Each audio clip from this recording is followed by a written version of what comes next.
Hey guys, welcome back to App Mentor. Today I'm going to show you how you can farm Infernal Compasses in Diablo 4 Season 5. Now, Infernal Compasses are key items needed for the new Infernal Hordes feature. You can find these compasses from several resources. The first source is Helltide.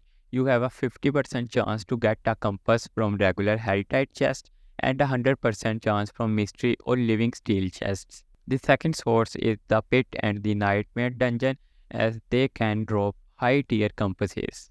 Now, another source could be the Whisper caches. While these also drop compasses, they are less efficient due to their time consuming nature. Players can have a 75% chance of finding these compasses in the Whisper caches. Nightmare dungeons are ideal for getting high tier compasses, especially if you are aiming for glyph leveling.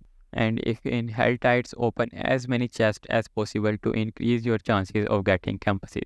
Both of these Nightmare Dungeons and Helltide options are effective. You can also craft these compasses of any tier using the Sigil Powder and Forgotten Souls at the Cultist and salvage them for more Sigil Powder. By following these methods, you will maximize your chances of obtaining Infernal Compasses to enhance your gameplay in Diablo 4. And that's it for today's video. If you found this video helpful, please hit that like button, subscribe to our channel, and thanks for watching.